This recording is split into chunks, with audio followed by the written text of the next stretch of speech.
উদউ ইলা সাবিল রাব্বিকা বিল হিকমাতি ওয়াল মাউইজাতিল হাসানা। আল্লাহ মানুষকে ইসলামের দিকে ডাকার জন্য নির্দেশ জারি করেছেন। উদউ, ডাকুন পৃথিবীর মানুষকে ইসলামের পথে। এটা সেই ডাকার জায়গা। কোরআন শরীফের আরেকটা জায়গায় আল্লাহ বলেছেন, ফাযাক্কির ইন্নামা আনতা মুযাক্কির লাস্তা আলাইহিম বিমুসাইতির। হে নবী, আপনি মানুষের কাছে ইসলামের কথা বলুন। কোরআন শরীফের অন্য আরেকটা জায়গায় আল্লাহ বলেছেন, ওয়ামান আহসানু কাওলাম মিম্মান দাআ ইলাল্লাহ ওয়া আমিলা সালিহান ওয়া ক্বালা ইন্নানী মিনাল মুসলিমিন।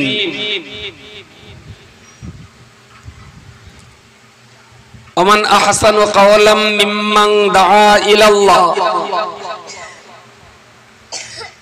যে বাক্য দিয়ে মানুষকে ইসলামের পথে ডাক দেওয়া হয়, আল্লাহর দিকে ডাক দেওয়া হয়, ওই বাক্যটা আল্লাহর কাছে খুব মূল্যবান এবং দামি বাক্য। বলুন সুবহানাল্লাহ।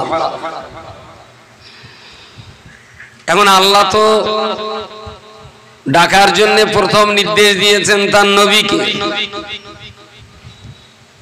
নবীর অবর্তমানে সেই ডাকাডাকির দায়িত্ব পড়ে সাহাবীদের উপরে। সাহাবীদের অবর্তমানে সেই ডাক দেওয়ার দায়িত্ব পড়ে তাবেঈনদের উপরে। একটার পর একটা, যুগের পর যুগ সেই দায়িত্ব আস্তে আস্তে আস্তে আস্তে আমরা ডাকার অযোগ্য, বলার অযোগ্য, যোগ্যতার অযোগ্য। এরপরেও সমাজের কিছু মানুষ আমাদের মতো অযোগ্য ব্যক্তিদেরকে ডাকার জায়গায় বসিয়ে ফেলেছে। আল্লামা রুহুল আমিন সাহেবের মতো মানুষ যে জবান দিয়ে মানুষকে ইসলামের দিকে ডাকতেন, সে জবান আবার নেই। আল্লামা বজলুর রহমান দরগাপুরীর মতো মানুষ যে জ্ঞানের গভীর দৃষ্টিভঙ্গি নিয়ে মানুষকে ইসলামের দিকে ডাকতেন, সেই জ্ঞানের গভীরতা আমাদের নেই। মুজাদ্দিদুজ্জামান আলা হযরত আবু বকর সিদ্দিকী রাহমাতুল্লাহ আলাইহি ইলমে শরিয়ত এবং ইলমে মারিফাতের যে গভীর দূরদর্শিতা নিয়ে মানুষকে ইসলামের দিকে ডাকতেন, সেই দক্ষতা, সেই যোগ্যতা আমাদের ভিতরে 0 পয়েন্টেও নেই। আর প্রিয় রাসূল যাকে আল্লাহ দাঈ করে পাঠিয়েছিলেন দ্বীনের পথে, ইসলামের পথে, আল্লাহর দিকে, শান্তির উপরে মানুষকে আহ্বান করার জন্য যে যোগ্যতা আল্লাহ প্রিয় রাসূলকে দিয়েছিলেন, সেই যোগ্যতার সঙ্গে তুলনা করা আমাদের পক্ষে তো আমাদের মতো অযোগ্য ব্যক্তিদের তুলনায় আনাটাও বেয়াদবি। এরপরেও বলছি, সমাজের কিছু অর্ধশিক্ষিত, অল্প শিক্ষিত, অশিক্ষিত মানুষ আমাদের মতো নাচিজ, নালায়েক, অযোগ্যদেরকে এই ডাকার জায়গায় বসিয়ে ফেলেছে। কিন্তু বাস্তব সত্যটা তো স্বীকার করতেই হবে। ডাকতে গেলে যে যোগ্যতা লাগে সেই যোগ্যতা খুব অভাব। এরপরেও যদি আমি অযোগ্যতার সঙ্গে যখন আপনারা বসিয়েই ফেলেছেন, আর আপনারা তো নিতান্ত ভুল করে তো আসেননি, এখানে তো লেখাই রয়েছে 17ই চৈত্র আমার দাওয়াত, মোহাম্মদ আব্দুল মাতিন, বঙ্গবন্ধুর সম্পাদক। দেখে শুনেই তো এসেছেন, এমন না যে অন্য কারোর নাম দিয়ে আপনাদের ডাকা হয়েছে, তা না। আমি যে আসবো এটাও তো জানেন। তাহলে আমি তো আবার বলছি অযোগ্য ডাকার, কিন্তু এর পরেও যখন আপনারা ডাকার দায়িত্বটা দিয়েছেন, আমি কি একটু ডাকবো? আমি একটু ডাকবো? তাহলে চেয়ারগুলো ছেড়ে দিয়ে প্রথম ডাকগুলো নিচে বসা, তারপরে অন্য ডাকাডাকি যা হওয়ার পরে হবে।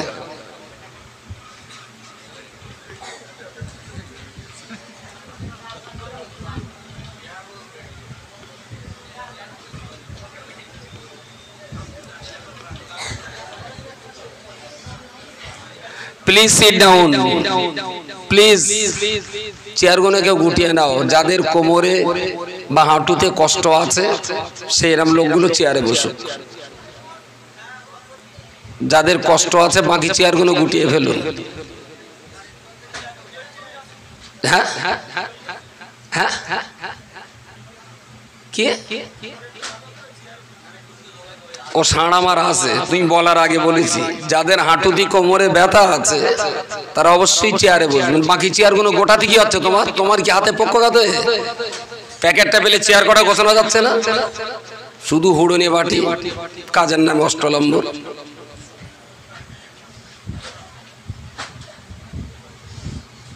24-25 বছরেও মাজায় যে ব্যায়াম হয় আমি জানতাম না, কিন্তু এখন হচ্ছে, দেখতে পাচ্ছি। যারা বয়স্ক মানুষ 40 ওভার স্বাভাবিক প্রায় মানুষের হাঁটুতে মাজায় একটু ব্যথা হয়। বলছি তোমারও মাজায় ব্যথা? হ্যাঁ ব্যথা ব্যথা বলো, আমি বৌমার বলে দেবো, রোজ তেল ডলে দেবে।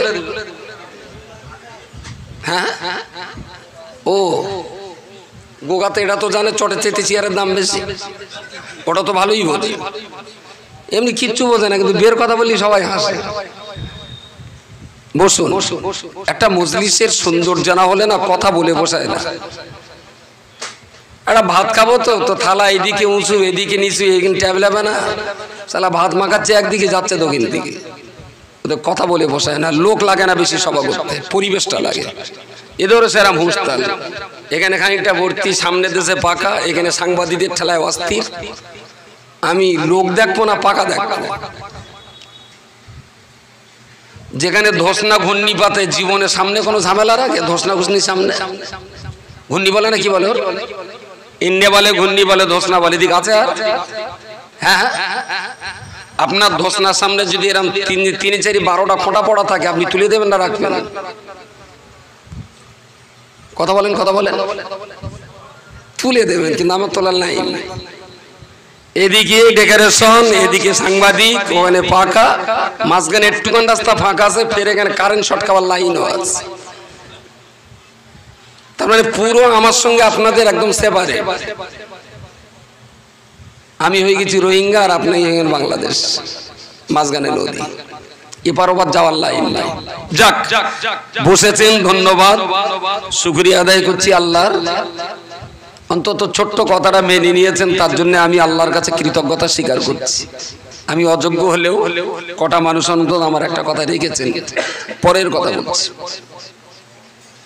কোরআন শরীফের যে আয়াতটা ডাকার ব্যাপারে আমি কয়েকটা আয়াত পড়েছি, আরো আয়াত আছে।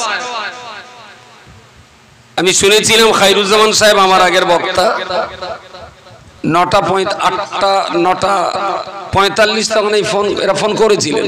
আমি বললাম আমার মিনিট 20 দেরি হবে। তার মানে এর আগে জরুরি জলসা ছিল, অফিসে যত পরিমাণ কাজের চাপ ছিল আমি বেরোতে পারিনি। বেরোতে দেরি করেছি, ওদের কোনো রকম 1 ঘন্টা বলে বেরিয়েছি, তাও 20 মিনিট এখানে লেট। 20 মিনিটের ভেতরে এসে গেছি। যেও লজ করছে, আমি ভাবছি, আমি বলি খায়রুজ্জামান তো না, তো তাড়াতাড়ি করে নামাজটা পড়া হয়নি। আমি বলি অসুবিধা আছে? তো বললো না, নামাজটা পড়ে নিলাম। পরে শুনছি জিয়াউলি বক্তৃতা করছে। যাই হোক, আগের বক্তা কোন কোন আলোচনা করেছেন জানি না, তবে জিয়াউল আপনাদেরকে বলছিলেন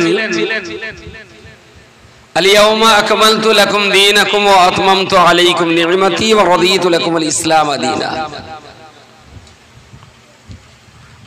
আর প্রিয় রাসূলের দরবারে হযরত ওমর রাদিয়াল্লাহু আনহুর বসা এবং সেই সংক্রান্ত একটা হাদিস পড়েছিলেন, মাল ঈমান ও মাল ইসলাম।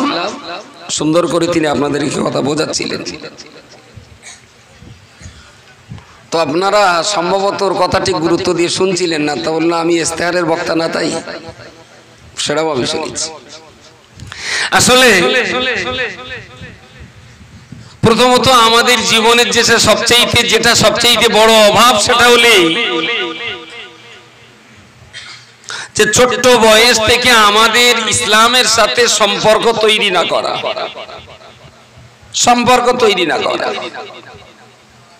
জানবেন একটা মানব জীবন 30, 40, 50, 60 যতদিন বাঁচুক না কেন, লাইফটা কেমন কাটবে 1 থেকে 10 বছরের ভিতরে তার ভবিষ্যৎ সুনিশ্চিত হয়ে যায়।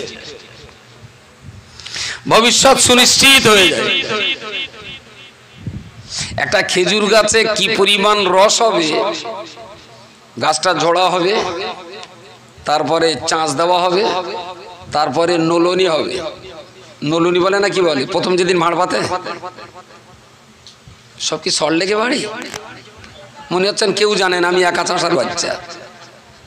খেজুর গাছে কাটাকাটি হয় না একদম, হয়তো তো আপনার আশ্বিন কার্তিক অগ্রহায়ণ মাস বা কার্তিক মাসের শেষাশেষি যখন যারা খেজুরি গাছের রসের কারবার করেন ওরা প্রথম দিনই উঠে ঝুপঝাপ বেশ কিছু পাতা টাতা কেটে একটা সাইড ফাইড করে ফেলে, ওরে বলে ঝোড়া।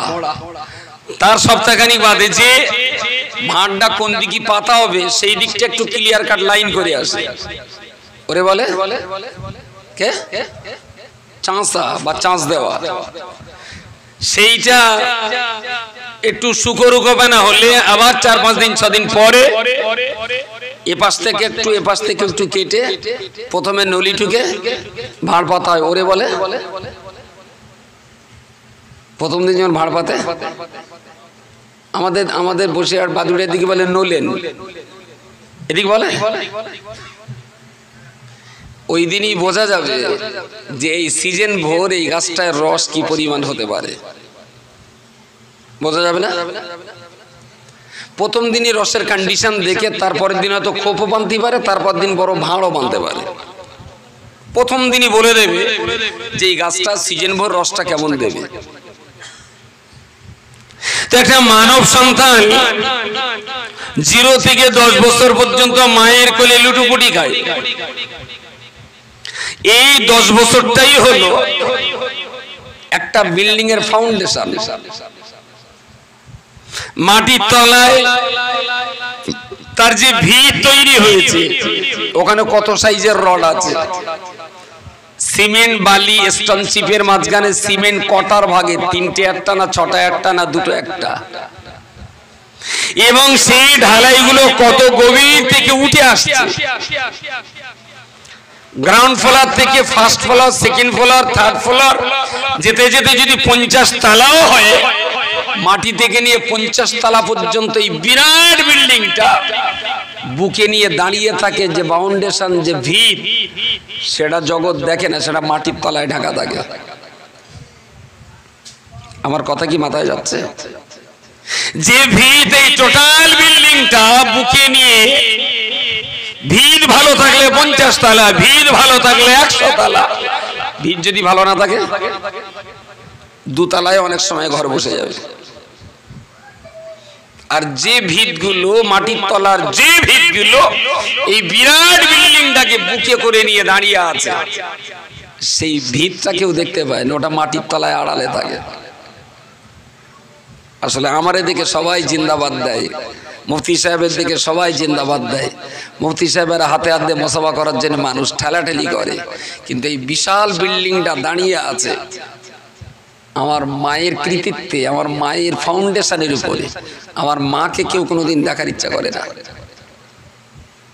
আজকের কাইয়ুম সাহেব হতেন না যদি তার মায়ের অবদান তার পিছনে না থাকতো। অস্বীকার করতে পারবেন?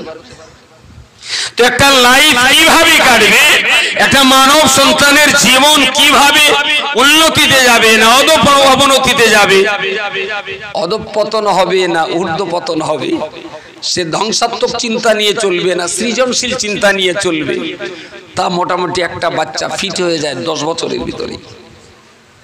10 বছরের ভিতরে অনেক সময় দেখবেন এইরকম মাদ্রাসার বাচ্চা কাচ্চা সুন্দর পড়াশোনা, দারুণ পড়াশোনা করে, সুন্দরভাবে পড়াশোনা করার পরেও 17 পাড়া 18 পাড়া 20 পাড়া পড়তে পড়তে মাদ্রাসা ছেড়ে দিল, ছেড়ে দিয়ে এখন শুধু খৈনি ডলতেছে আর তালি বাজতেছে, শুধু খৈনি ডল আর তালি মারা। বুঝতে পারেননি? সম্ভবত ফাউন্ডেশনের গন্ডগোল আছে।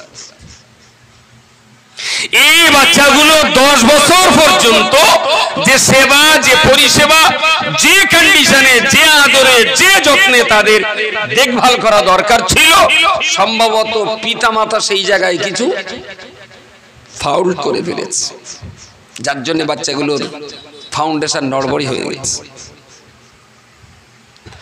প্রিয় শ্রোতা মণ্ডলী, মনে রাখুন, আমার আল্লাহ পাক রব্বুল আলামিনের নবী, আমার আল্লাহ পাক রব্বুল আলামিন তার নবী মুহাম্মদুর রাসূলুল্লাহ সাল্লাল্লাহু আলাইহি ওয়াসাল্লামকে লক্ষ্য করে বলতেন, হে আমার নবী মুহাম্মদ, আমি আল্লাহ আপনাকে বলছি, ফাযাক্কির ইন্নামা আনতা মুযাক্কির। আপনি দেশের জনগণের সামনে ইসলামের কথা বলবেন, কোরআনের কথা বলবেন, ইহকালের কথা বলবেন, পরকালের কথা বলবেন, সুন্দর করে আপনি ইসলামটা তাদের সামনে তুলে ধরবেন। ইসলামের আইন কানুন, ইসলামের আদর্শ, ইসলামের নীতি নৈতিকতা, ইসলামের ইহকাল এবং পরকাল, ইসলামের ইহ জগৎ এবং পরজগৎ, এসব কথাগুলো আপনি সুন্দর করে বলবেন। কারণ আপনি তাদের মাঝখানে যদি বলতে পারেন, আমি আল্লাহ পাক আপনাকে বোঝাবার ক্ষমতা দিয়েছি, আমি আল্লাহ আপনাকে বলবার ক্ষমতা দিয়েছি, আপনি সুন্দর করে তাদের বলবেন, সুন্দর করে তাদের বোঝাবেন। আপনার বলার, আপনার বোঝাবার কারণে এই সমস্ত মানুষেরা তারা অন্ধকার শিরকির জগৎ ছেড়ে দিয়ে, অন্ধকার কুফরির জগৎ তারা ছেড়ে দিয়ে আপনারা প্রচার করা ইসলামের আলোর ঘরে তারা প্রবেশ করতে পারে। জোরে বলুন সুবহানাল্লাহ। সবাই মিলে বলেন সুবহানাল্লাহ। ওই চেয়ার কেটে নিয়েছে বলে রাগ করলেন? রাগ করেছেন? হয়তো আপনার একটু আমার দেখতে অসুবিধা হচ্ছে, চেয়ারে বসলে বেশ ভালো দেখা যায়, কিন্তু মজলিসটা সুন্দর ভালো হয়েছে, আমার ভাত মাখাতে দারুণ সুবিধা হচ্ছে। যদি রাগ না করেন, ওই গাছ আছে, গাছের সামনে যারা আছে চুপ করে থাকেন, আর গাছের পেছনে যারা আছে, গাছের পেছনে যারা আছে তারা একটু বলেন দিন।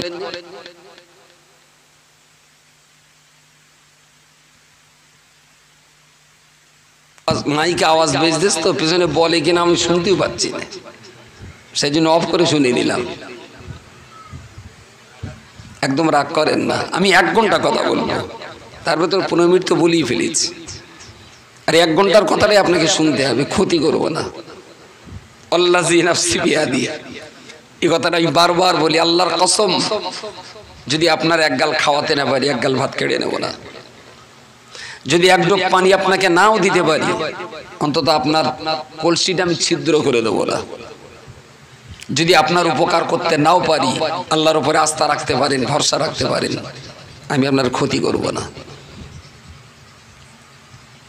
আমার আল্লাহ পাক রব্বুল আলামিন কোরআন শরীফের অপর একটা জায়গায় বলেছেন, হে আমার নবী মুহাম্মদুর রাসূলুল্লাহ সাল্লাল্লাহু আলাইহি ওয়াসাল্লাম, উদউ ইলা সাবিলি রাব্বিকা, আপনি পৃথিবীর মনুষ্য জাতিটাকে আমি আল্লাহ পাক রব্বুল আলামিন ইলা সাবিলি রাব্বিকা, আপনার প্রভু আল্লাহর রাস্তার দিকে আপনি মানুষকে ডাক দিতে থাকুন, বিল হিকমাতি ওয়াল মাউইজাতিল হাসানাতি ওয়াজাদিলহুম বিল্লাতী হিয়া আহসান। হে নবী মুহাম্মদ, আপনি তো মানুষকে ইসলামের দিকে ডাকবেন, এই ইসলামের দিকে ডাকার ব্যাপারে আপনাকে 3টে দায়িত্ব পালন করতে হবে। নাম্বার 1, উদউ ইলা সাবিলি রাব্বিকা বিল হিকমাতি, অত্যন্ত গভীর তাত্ত্বিকভাবে যুক্তি সম্পন্ন বক্তব্য দিয়ে, গভীর তাৎপর্যপূর্ণ কথা বলে, অত্যন্ত ধীশক্তি সম্পন্নতার সঙ্গে পৃথিবীর মানুষকে আপনি ইসলামের দিকে ডাক দিতে থাকুন। দ্বিতীয় চরিত্র আপনার ভিতর থাকতে হবে, ওয়াল মাউইজাতিল হাসানা, আপনি যাদেরকে ইসলামের দিকে ডাকবেন, ওরা আপনার তাত্ত্বিক আলোচনা, ওরা আপনার গভীর তাৎপর্যপূর্ণ বক্তব্য শুনেও যদি ইসলামের দিকে আকৃষ্ট না হয়, তখন তাদের জন্য দ্বিতীয় রাস্তা আপনার জন্য বলে দিলাম, ওয়াল মাউইজাতিল হাসানাতি, অতি সুন্দর সুন্দর মিষ্টি মধুর উপদেশ বাণী দিয়ে, উপদেশ বাণীর মধ্য দিয়ে, মিষ্টি মিষ্টি উপদেশের মধ্য মধ্য দিয়ে আপনি মক্কার জনগণকে ইসলামের দিকে ডাক দেবেন। 3 নম্বরে আমি আল্লাহ আপনার জন্য বলছি, যাদের যুক্তিপূর্ণ কথায় যারা রাখে শোনা দেয়নি, মিষ্টি মধুর নসিহত শুনেও যারা ইসলাম গ্রহণ করিনি, তাদের জন্য 3 নম্বরে বলছি, ওয়াজাদিলহুম বিল্লাতি হিয়া আহসান। ওরা যদি আপনার সঙ্গে বিতর্ক করতে চায়, ওরা যদি আপনার সঙ্গে যুক্তি তর্ক নিয়ে বুঝপাড় করতে চায়, আমি আল্লাহ পাক রব্বুল আলামিন আমি আপনাকে বলে দিলাম, আপনি অবশ্যই তাদের সঙ্গে তর্ক করে জোর জবরদস্তি না হলেও তারা কথা বলবে, তাদের পাল্টা কথা বলে আপনি ইসলামের দিকে তাদেরকেও ডাক দিতে থাকুন। জোরে সরে বলুন সুবহানাল্লাহ। কেউ বললো তোমার ইসলাম ঠিক না, আর আমি বললাম দোষ বাদ দিদিন, বিশ্বাসে মিলায় বস্তু তর্কে বহুদূর। ও শালা যদি বুঝতেই না চায় তা বেকার তর্ক করে কি করবো? এরকমটা হয় না অনেক সময়, সামাজিক ভাবে, পারিবারিক ভাবে, রাষ্ট্রীয় ভাবে সব জায়গায় তর্ক না করে বাড়ি আসুন, আমি দোষী বলবো না। কিন্তু কোথাও যদি ইসলামকে কেউ কলঙ্কিত করে আর আপনি যদি তার সঙ্গে পাল্টা যুক্তি দিয়ে কথা না বলে যদি ফিরে বাড়ি আসেন, তাহলে খোদার কাছে আপনি মুনাফিক হয়ে যাবেন। আপনি মুসলমান অথচ ইসলামের বিরুদ্ধে কথা হচ্ছে, আপনি বললেন ও বিশ্বাসে মিলায় বস্তু তর্কে বহুদূর, বাদ দিদিন ও মানবে না, তাই কি আমার তো বিশ্বাস ঠিক আছে, বাড়ি চল, মুনাফিকের খাতায় নাম লেখানো হবে। তর্ক করাটাও আল্লাহর নির্দেশ। কালকে তো চার দোকানে যা হয় না, এমনি তো পার্টি তর্ক করে, আর এই যে বলে দিচ্ছি তর্ক করা, কালকে তো বলে কিন্তু হেঁটেও গেড়িয়ে দিয়ে লেগে যাবে। তার আগে একটু বলে দেই, তর্ক করার লাইনটা আমি বলেছি যে ইসলামের উপরে কেউ যদি আক্রমণ করে, কথা দিয়ে, যুক্তি দিয়ে, তর্ক দিয়ে, বুদ্ধি দিয়ে, হিকমত দিয়ে, যে কোনো দিক দিয়ে যদি ইসলামকে কেউ কলঙ্কিত করতে চায়, আমি বলছি তার মোকাবেলায় লাগুন। দুটো লোক গল্প করছিল, এবারে যে অবস্থা দিদি মনে হচ্ছে জিততে পারবে না, গেলে গেল। এই দিদি জিতে তোর জানিস শালাই স্বাস্থ্যসাথীর কার্ড করে মানুষের উপকার করেছে, কেডা বলে জেতবে না? সারা বছর তুই দিদির মাল খালি, এবার রেশনের মাল, ওর মাল দেশ, তাই কি আম্বানের কত টাকা মেরে খেয়ে জানিস? শুরু হয়ে গেল। এদিকে ইমাম বুখারী, ওদিকে ইমাম মুসলিম, তুমুল তর্ক। ওই তর্ক করতে করতে এদিক থেকে রাজস্থানের উপর দিয়ে পুরো দিল্লি চলে যাবে, ওদিকে বিজেপির পেছনে একটু কাটি টাটি মেরে সোজা বাংলাদেশে চলে যাবে, গিয়ে শেখ হাসিনার আসল ধরে টানা হেঁচড়া করে ওখান থেকে আবার পাকিস্তানে চলে যাবে। মোশাররফ হোসেন টেনে এনে এবার নরেন্দ্র মোদীর বলে দিলে শালা চিটিং বাস। চার দোকানে যা বসে, খুব হাই ফাই পিএইচডি স্কলার ছাড়া চার দোকানে বসে না। বড় ডাক্তারের সন্ধান, চার দোকানে বসুন, ওরা দিয়ে দেবে। বড় পলিটিশিয়ানের অভাব, চার দোকানে বসুন, ওরা বলে দেবে। প্রাইভেট ছেলেটার প্রাইভেট পড়াবেন, মাস্টার পাচ্ছে না, ওখানে সন্ধান করুন, ওদের কাছে ঠিকানা আছে, বলে দেবে। ছেলেটার বিয়ে দেবেন, ভালো মেয়ে পাচ্ছেন না, ওখানে বলুন, দারুণ দারুণ মেয়ে মিলে যাবে। হয়তো বউটার বিয়ে দেবেন, ভালো ছেলে পাচ্ছে না, সেও বলুন, আপনার বউয়ের জন্য ওরাও ছেলে দেখে দেবে। কি হয় না চার দোকানে? জীবনে যদি লাইফ সুন্দর করতে চান, চার দোকানে বসা বন্ধ করুন। এক কাপ চা যদি খেতে হয়, চার দোকান থেকে চা কিনে পাশের দোকানের কাপড়ের দোকান, জুতোর দোকান, ওখানে বসে চা খেয়ে বাড়ি যান। চার দোকানের ছিটে বসবেন না প্লিজ। চা খেতে হয়, পাশের দোকানে বসে চা খান, আপনি একটু খান, দোকানদার একটু খাক, দুটো কথা বলে বাড়ি আসেন। এই দোকানগুলোর সিট আর চেয়ারগুলো হয়ে গেছে অভিশপ্ত দাজ্জালের চেয়ার। ওদিকে আজান দিচ্ছে, ওর খেয়াল নিয়ে তর্ক করিয়ে যাচ্ছে কোন পার্টি জিতবে আর কোন পার্টি হারবে। আবার ওখানে মুসলমানের দরদ হবে। আমি বলছি এই পাকামো করার কথা বলিনি, আমি বলছি ইসলামকে অবজ্ঞা করে, কোরআনকে অবজ্ঞা করে, শরীয়তকে অবজ্ঞা করে কেউ যদি ইসলামের কোন শত্রু যদি আওয়াজ তোলে, আল্লাহর উপরে ভরসা করুন যে আল্লাহ তোমার দ্বীনকে অবজ্ঞা করছে, তোমার কোরআনকে অবজ্ঞা করছে, তোমার শরীয়তকে অবজ্ঞা করছে। আল্লাহ আমি এর মোকাবেলায় বাক যুদ্ধে অবতীর্ণ হচ্ছি। বাক যুদ্ধ, বাক মানে কথাবার্তা, আল্লাহ কথার যুদ্ধে আমি অবতীর্ণ হচ্ছি। তুমি আমার সাহায্য করো। বলে ওর পাল্টা কথা আপনি বলা শুরু করুন। আমি আল্লাহর শপথ করে বলছি, যে লোকটা ইসলামের বিরুদ্ধে কথা বলেছে, ও বিএ পাস, ও এমএ পাস, ও পিএইচডি, ডব্লিউবিসিএস, ও আইপিএস, যাই হোক না কেন, আপনি যদি মাঠে খাটা 7-8 পাস করা মানুষ হন, আল্লাহর উপরে ভরসা করে ইসলামের ইজ্জত রক্ষার জন্য তার বিরুদ্ধে প্রতিবাদে ওখানে দাঁড়িয়ে পড়ুন। আল্লাহর ওয়াদা রয়েছে, অত বড় হাঙর কুমিরকে জব্দ করতে গেলে যে যুক্তি আর যে বুদ্ধি দিয়ে জব্দ করা যায়, আপনার মাথায় সেই যুক্তি আর বুদ্ধি জুগিয়ে দেওয়ার দায়িত্ব স্বয়ং আল্লাহই গ্রহণ করেছেন। সুবহানাল্লাহ। ইসলামের বিরুদ্ধে কথা শুনে বাড়ি আসবেন না কোনোদিন, কখনো বাড়ি আসবেন না। আল্লাহর উপরে ভরসা করে দুটো কথা বলা শুরু করুন, দেখবেন একটার পর একটা যুক্তি আপনার মাথায় আসবে। জুগিয়ে দেওয়ার দায়িত্বটা কার? তবে নিয়তটা হতে হবে ইসলামের স্বার্থে, কোরআনের স্বার্থে। শালা যদি পারু করতে পারিয়ে রে, তাহলে গ্রামের লোক বলবে যে হ্যাঁ তুই পারবি ওর সঙ্গে। যদি আত্মসম্মান, আত্মমর্যাদা, আত্ম অহংকার ফ্লাশ করার জন্য হয়, তাহলে প্রথম শটই পড়ে যাবেন, প্রথম শটই পড়ে যাবেন। প্রিয় শ্রোতা মণ্ডলী, মনে রাখুন, আমরা আল্লাহ পাক রব্বুল আলামিন প্রিয় নবীকে লক্ষ্য করে বলেছেন, হে নবী মুহাম্মদুর রাসূলুল্লাহ সাল্লাল্লাহু আলাইহি ওয়াসাল্লাম, আপনি পৃথিবীতে 3 ধরনের মানুষ রয়েছে, তাই তাদের ডাকার পদ্ধতিও আল্লাহ 3টে দিয়েছেন। প্রথম একটা ধরনের মানুষ আছে যারা যুক্তি বুদ্ধি দিয়ে বুঝতে চায়, আল্লাহ তাদের জন্য হিকমত দিয়ে ডাকতে বলেছেন। দ্বিতীয় এক ধরনের মানুষ রয়েছে যারা মিষ্টি কথা যাদের মনটা গলে যায়, আল্লাহ তাদের জন্য মওইজাতুল হাসানা দিয়েছে। 3 নম্বর একটা শ্রেণী আছে, যত যুক্তি, যত বুদ্ধি, যত মিষ্টতা, যত আদর্শের কথাই হোক না কেন, ওরা তর্ক বিতর্ক ছাড়া মানতে চায় না। আল্লাহ পাক তাদের জন্য 3য় নম্বরটা দিয়ে বললেন, ওয়াজাদিলহুম বিল্লাতি ইয়া আহসান। আল্লাহ নবীকে বললেন এই 3টে পদ্ধতি অবলম্বন করে মানুষকে ডাকুন। ওদের ভিতরে একটা অংশ তারা ইসলাম কবুল করবে। সুবহানাল্লাহ বলেন, জোরে বলেন সুবহানাল্লাহ। ওরা ইসলাম বোঝাতে পারলে ওরা কবুল করবেন।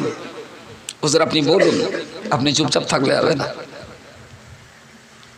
আল্লাহ নবী মুহাম্মদুর রাসূলুল্লাহ সাল্লাল্লাহু আলাইহি ওয়াসাল্লাম গারে হেরা থেকে ঘরে ফিরলেন। মা খাদিজাকে বললেন, জাম্মিলুনি খাদিজা, আমি অত্যন্ত ভীত সন্ত্রস্ত হয়েছি, তুমি আমাকে একটা কম্বল চাপা দাও। মা আপনার আম্মা জান আয়েশা, আম্মা জান খাদিজাতুল কুবরা রাদিয়াল্লাহু তাআলা আনহা রাসূলুল্লাহ শুয়ে পড়লেন। মা খাদিজা কম্বল চাপা দিলেন। নবীর বুকের উপরে একটা হাত, কপালের উপরে একটা হাত দিয়ে বললেন, ইয়া রাসূলুল্লাহ, ইয়া হাবিবাল্লাহ, কি এমন কঠিন মুসিবতে আপনি পড়েছেন, কেন আপনি ভীত হচ্ছেন? অনেক কথা, অনেক ইতিহাস, অনেক বর্ণনা। আল্লাহ পাক রব্বুল আলামিন ওমন পরিস্থিতিতে আল্লাহর ফেরেশতা জিবরিল আমিন আলাইহিস সালামকে আমার আল্লাহ পাক রাসূলুল্লাহর ঘরে পৌঁছে দিয়ে বললেন, ও জিবরিল, তুমি আমার নবীকে ডেকে তোলো। কোরআনের আয়াত অনুযায়ী জিবরিল আমিন রাসূলুল্লাহর সামনে দাঁড়িয়ে বললেন, ইয়া আইয়ুহাল মুদাসসির কুম ফানজির ওয়া রাব্বাকা ফাকাব্বির ওয়া সিয়াবাকা ফাতাহির, ইয়া আইয়ুহাল মুদাসসির, ইয়া আইয়ুহাল মুজাম্মিল, হে কম্বল মুড়ি দিয়ে শুয়ে থাকা মানুষটা, আমি আল্লাহ পাক রব্বুল আলামিন আপনাকে লক্ষ্য করে বলছি, দুনিয়ার জমিনে আপনাকে শুয়ে কাটাবার জন্য পাঠানো হয়নি, ভোগ বিলাসিতার জন্য পাঠানো হয়নি। আপনার গ্রামের মানুষ, আপনার সমাজের মানুষেরা, আপনার মক্কার মানুষ, তায়েফের মানুষেরা, ওরা শিরক আর কুফরির গুনাহ করে জাহান্নামে চলে যাবে। ওরা আল্লাহর রাস্তা ছেড়ে দিয়ে ওরা কঠিন পাপের সাগরে হাবুডুবু খেতে খেতে কঠিন জাহান্নামের ভিতরে ডুবে যাবে। আর আপনি নবী হয়ে কম্বল মুড়ি দিয়ে শুয়ে থাকবেন, এটা কোনোদিনের জন্য হতে পারে না। ইয়া রাসূলুল্লাহ, ইয়া হাবিবাল্লাহ, কুম, আপনি দাঁড়িয়ে পড়ুন, আপনি দাঁড়িয়ে পড়ুন, দাঁড়িয়ে পড়ুন, ওয়াসিয়াবা, আপনি দাঁড়িয়ে পড়ুন। এবং সঙ্গে সঙ্গে এটাও তো আল্লাহ বলে দিলেন, ওয়া আনজির আশিরাতাকাল আকরাবিন, এ নবী মুহাম্মদ, আমি আল্লাহ আপনাকে বলছি, আপনার নিকটাত্মীয়, কাছের মানুষ, আপনার পরিচিত, আপনার প্রতিবেশী যারা রয়েছে, ওদেরকে আপনি জাহান্নামের ভয় দেখিয়ে ইসলামের শান্তির তলায় তাদের আহ্বান করুন। তাহলে নবী শুয়েছেন, আল্লাহ তুলে দিয়েছেন, শুয়ে থাকলে হবে না। আচ্ছা, আমার কথা কি মিথ্যে কথা হচ্ছে নাকি? রসুল তো একটু শুয়ে আরাম করছেন, বলেন শুয়ে আরাম করছেন কম্বল মুড়ি দিয়ে। ফেরেশতা যে কোরআনের আয়াত তেলাওয়াত করে শোনালেন, কুম ফাআনজির ওয়া রাব্বাকা ফাকাব্বির, আপনি মানুষকে ভয় দেখান, আপনার প্রভুর মহান সত্তা রব্বুল আলামিন আল্লাহ পাকের মহত্ব মানুষকে আপনি বলুন। আপনি শুয়ে পড়লে তো জগৎ শুয়ে পড়বে, আরে আপনি ঘুমালে তো দুনিয়া ঘুমিয়ে যাবে, আপনি অলসতা করলে গোটা জাতি তো অলস হয়ে যাবে। আপনাকে শুয়ে কাটালে হবে না, মানুষকে বোঝাতে হবে। রসুল উঠে পড়লেন, মানুষকে বোঝাতে লাগলেন, বললেন এদেরকে বোঝালে এরা ইসলাম গ্রহণ করবে। রব্বুল আলামিন আল্লাহ কোরআন শরীফের অপর আরেকটা জায়গায় বলেছেন, ওমান আহসানু কাওলাম মিম্মান দাআ ইলাল্লাহি ওমান আহসানু কাওলান, এই কথা চেয়ে ভালো কথা কি হতে পারে? মিম্মান দাআ ইলাল্লাহি, যে কথাবার্তাগুলো দিয়ে দেশের মানুষগুলোকে আল্লাহ দিকে আহ্বান করা হয়, এই কথাগুলো অত্যন্ত দামি কথা, অত্যন্ত মূল্যবান কথা। এই কথার মর্যাদা অনেক বেশি, এই কথার মূল্য তো অনেক বেশি হবে। ও বান্দা মনে রাখুন, ওয়া আমিলা সালিহান, তবে যারা মানুষ ইসলামের দিকে ডাক দেবেন তাদের চরিত্রের কথা আল্লাহ বলেছেন। যারা মানুষকে ইসলামের দিকে ডাক দেবেন তাদের অবশ্যই ভালো কাজের কাজী হতে হবে। ওয়া আমিলা সালিহান, যারা মানুষদের ভালোর দিকে ডাকবে তারা যেন ভালো ভালো কাজ করে। তাহলে তাদের ভালো কাজগুলো দেখে মানুষের একটু মন নরম থাকবে, যে বাহ লোকগুলো তো খুব ভালো, বাহ মানুষটা তো খুব ভালো, তাহলে আমার কাজ দেখে ওর মনটা একটু নরম হয়ে থাকবে আমার দিকে। তাহলে আমার কাজ দেখে ওর মনটা নরম হলো, এবার যেই আমি ডাক দিলাম ও একে ডাকে আমার কাছে চলে এলো। আরো একবার বলুন সুবহানাল্লাহ। ওয়া আমিলা সালিহান, তারা যেন ভালো ভালো কাজ করে। আকালা ইন্নানি মিনাল মুসলিমিন, দেশের লোক যখন থাকবে, বহু লোক তো আছে সমাজে, কেউ তো ডাকে না। তুমি ডাকছো কেন? তুমি কে? তুমি কে আমাদেরকে ডাকছো ইসলামের দিকে? সমাজে আরো বহু লোক তো আছে, তারা তো ডাকে না, তুমি ডাকছো, তুমি কে? তোমার পরিচয় কি? তখন আমি বলবো যে আমি হলাম জনাব আলহাজ হাফেজ কারি মাওলানা মুফতি সাহিত্যিক কবি গৌসুল আজম সুলতানুল আলিফিন জনাব হাফেজ শামসুর রহমান সাহেবের সুযোগ্য পৌত্র জিন্দা পীর, তারই সুযোগ্য সন্তান মাওলানা মুফতি কারি হাফেজ আব্দুল মাতিন সাহেব। তুমি আমার চেনো না? আমি অমুক সাহেবের জাদা, আমি অমুক মাওলানার ছেলে, আমি অমুক পীর, আমি গৌস, আমি কুতুব, আমি সুফি, আমি দরবেশ। তুমি আমার চেনো না? আরে আমি এত বড় হুজুর বলি তো তোমাকে ডাকছি, আমি হুজুর টুজুর না হলে তোমার ডাকতে পারতাম? পাবলিক জানতে চাইতেই পারে, বহু লোক তো আছে, কেউ তো ডাকে না। ভাই তুমি ডাকছো কেন? আমি বলে দেবো এতগুলো টাইটেল দিয়ে আমি অমুক, তাই তোমাকে ডাকছি। পোঙা বাঁকামো করার স্বাদ মিটে যাবে আফটার সাম টাইম। আল্লাহ পাক রব্বুল আলামিন তার কোরআনের পরিভাষায় পরিষ্কার করে দিনের বলে দিয়েছেন, ওয়া আমিলা সালিহান ওয়া ক্বালা ইন্নানি মিনাল মুসলিমিন। ও আল্লাহর বান্দা শোনো শোনো, আমি তোমাকে আল্লাহর পথে ডাক দিলাম, শরীয়তের পথে ডাক দিলাম, কোরআনের পথে ডাক দিলাম। তুমি আমার পরিচয় জানতে যাচ্ছ? না না না না, আমি বিরাট বড় হাজী গাজী দরবেশ সুফি সাফা আলেম মাওলানা মুফতি কারি পীর গৌস কুতুব আমি কিছু নই।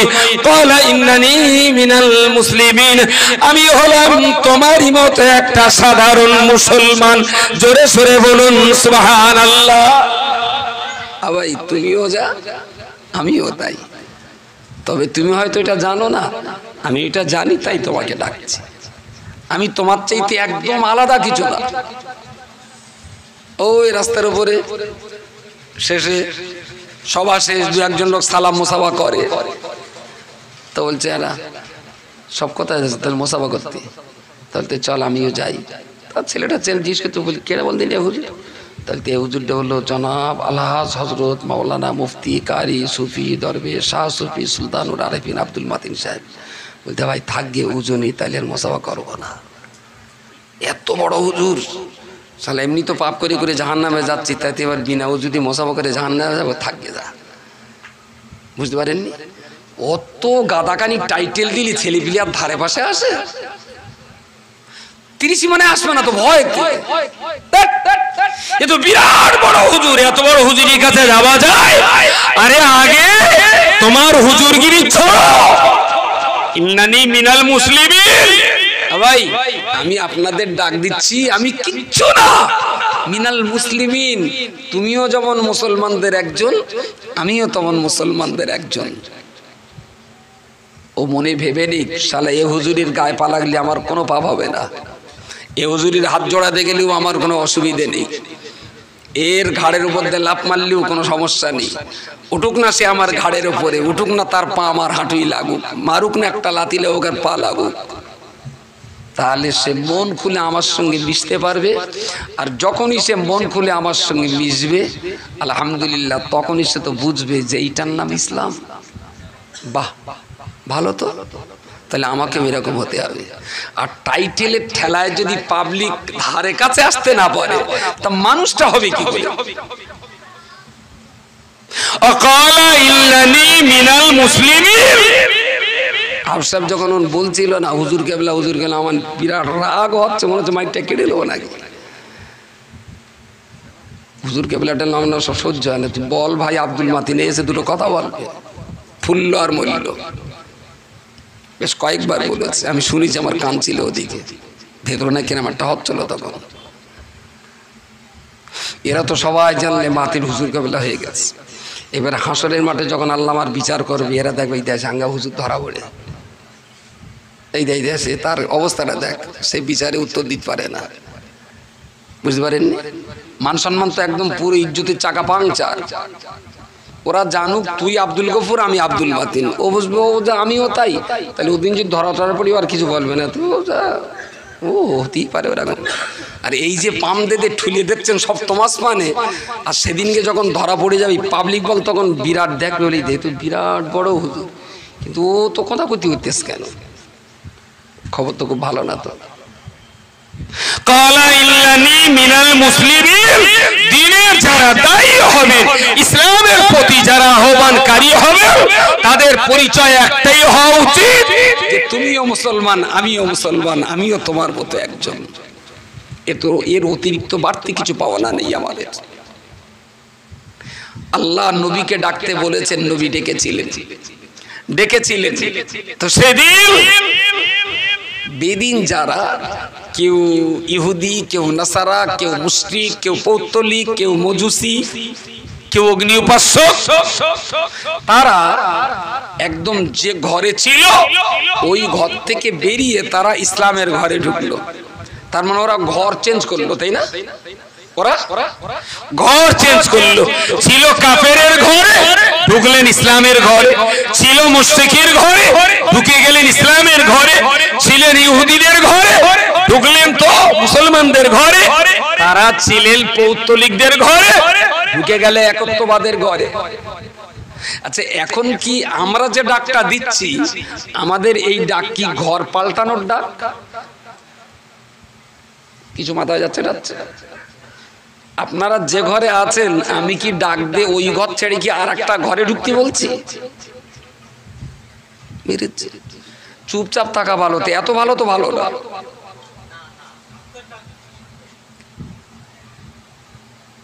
আমার মনে হচ্ছে আমি এখন ভালো বোঝাতে পারি। ধরুন নবী রেখেছিলেন, হযরত ওমর নবীর ডাকে লাব্বাইক বললেন। তো ওমর নবীর ডাকে লাব্বাইক বলার আগে যে ঘরটাই ছিলেন, ওই ঘরটা ছিল মুশরিকের ঘর, শিরকিয়াতে ভরপুর ছিল। নবী ডাকলেন, তো ওমর শীত থেকে বেরিয়ে একত্ববাদে ঢুকলেন, তাই না? আমি কি এখন আপনাদেরকে ঠিক ওই রকম ভাবে ঘর পাল্টে আর একটা ঘরে ঢুকতে বলছি? ইয়েস। তার মানে আপনাদের উত্তর ভালো হচ্ছিল না বলি আমি বুঝতে পেরেছি, ঠিক বোঝাতে পারলাম না। এখন যে ঘরে আছেন ঘরটা ঠিক আছে, একটু জামা কাপড়গুলো গোছাতে বলছি।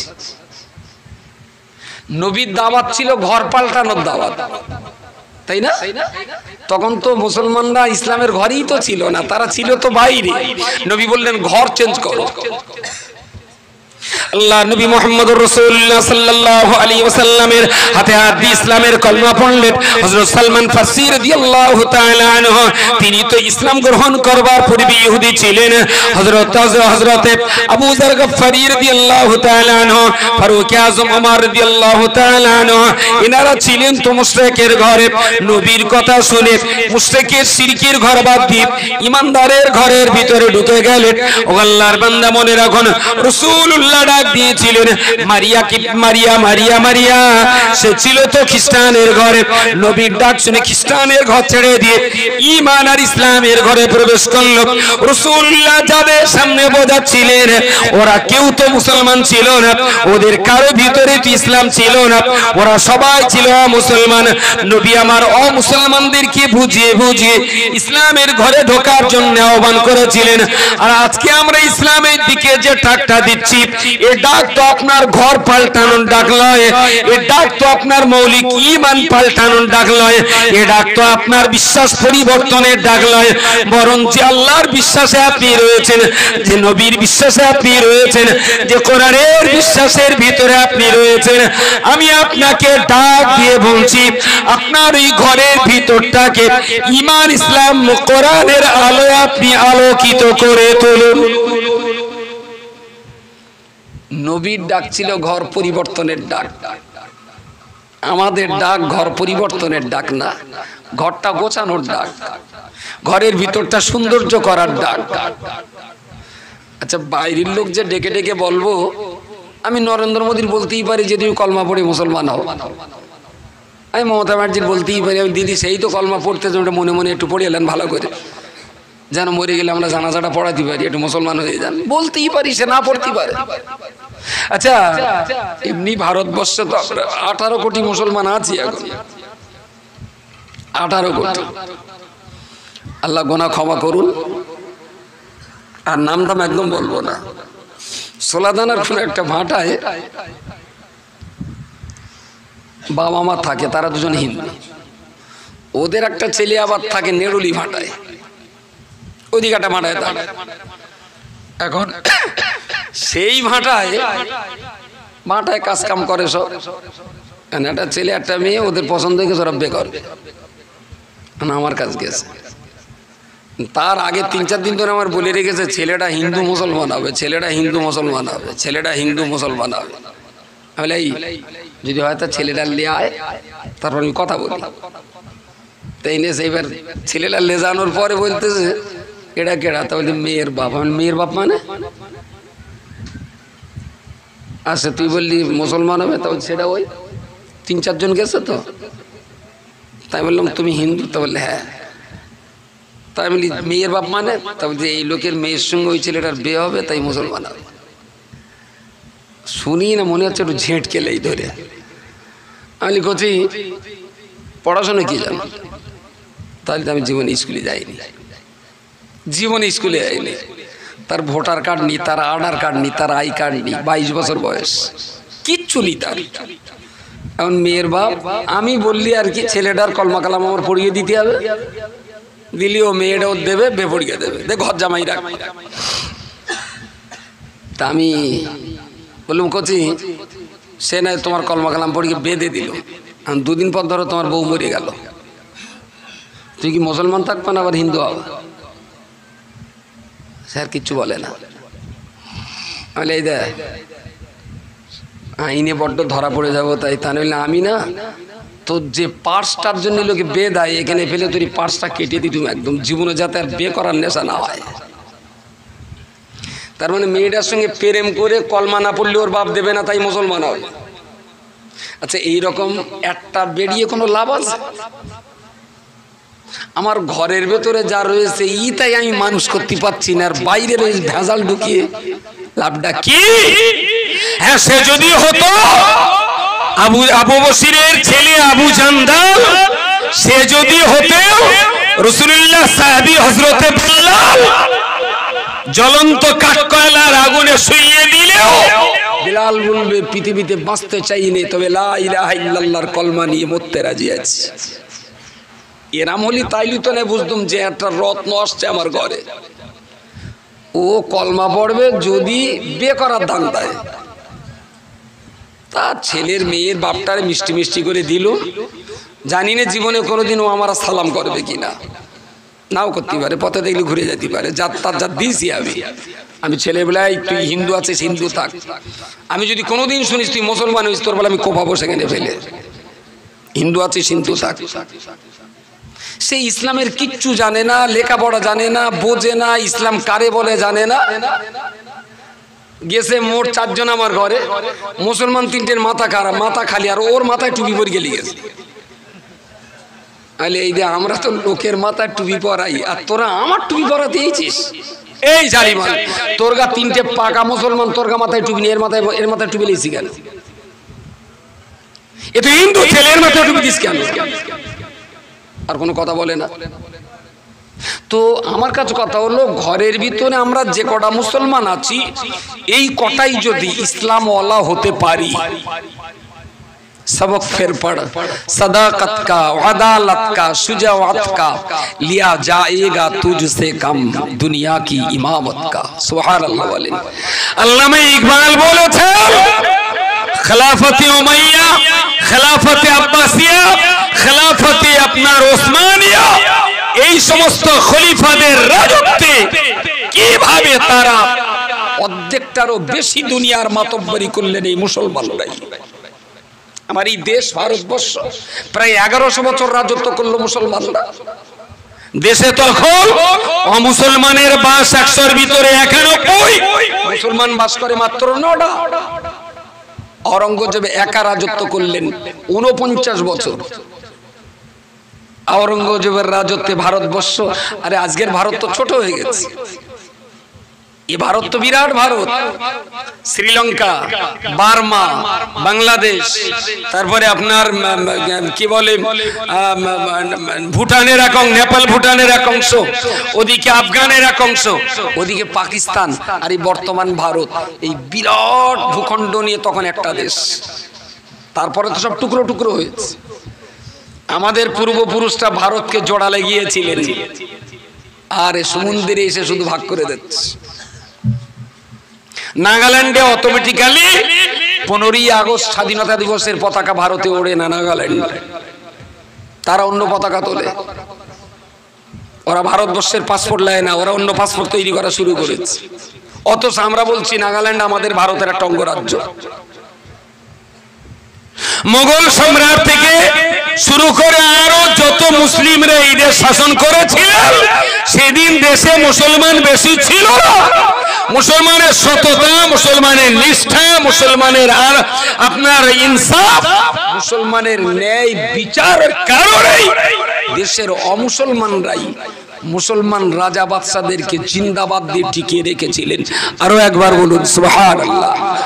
औरंगजेब मारा गेले আমাদের দেশের মন্দির পুরোহিতে পর্যন্ত ওরা হোমযজ্ঞ করেছিল, বলেছিল দেশ আজ ভারতবর্ষ ভগবানকে হারিয়ে ফেলেছে।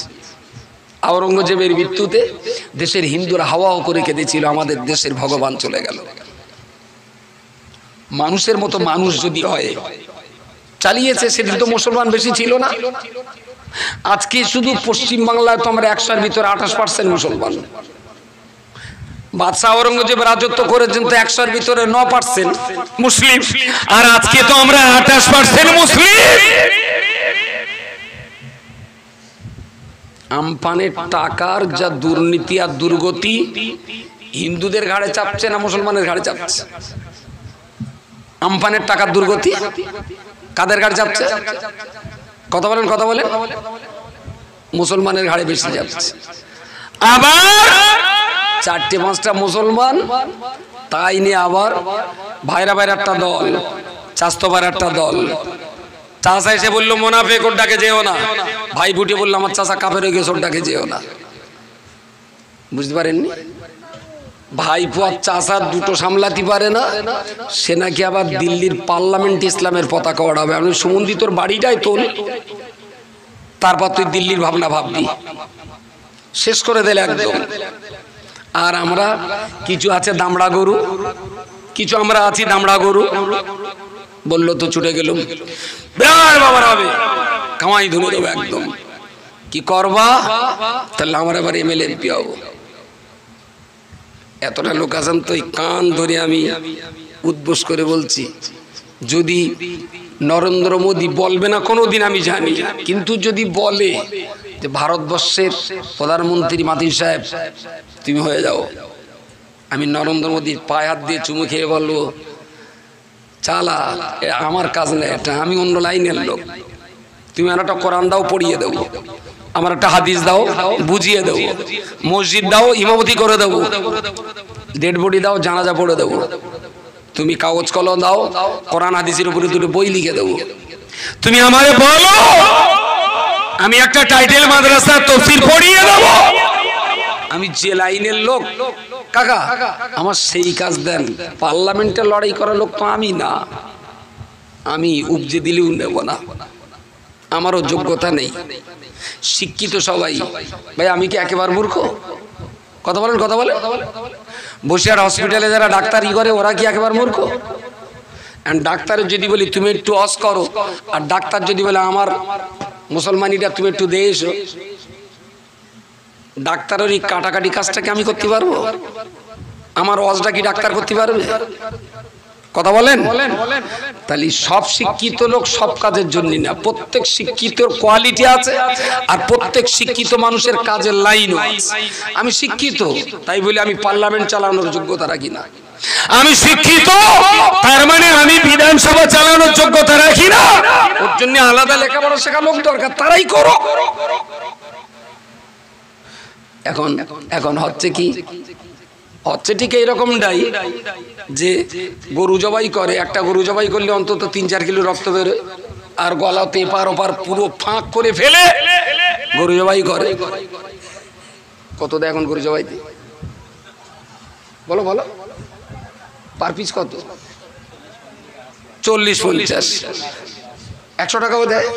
সবচেয়ে বেশি রেট আহমদ বলল 100 টাকাও দেয় গরু জবাই। সিরাজপুরিতে এসে ছোট গরুটার আগার টুকান কেটে দেয়। সিরাজপুরি আসেন এদিকে? আরে মুসলমান দিতে আছে কারা? হ্যাঁ, পশ্চিমবঙ্গের ট্রেনটা তোরা ইলেছে, আমিও তাই জানি। একটুখানি কেটে দেয়। কত লাই? কত? আচ্ছা, এইটা কি বিচার হইল? এ কেটে একদম এপড় ওপড় করে দিলে, প্রায় 1.5 কুইন্টাল রক্ত বেরোলে, আর ওখানে যেটুকান কেটেছে সালা 10 গ্রাম ছাইও ভেজে না। এতটা রক্তের কাটাকাটিতে যদি 500 টাকা দিতে হয়, 100 টাকা দিতে হয়, তাহলে হাজামের খাতনার জন্য 10 পয়সার বেশি হাজামের পাওনা হওয়া উচিত না।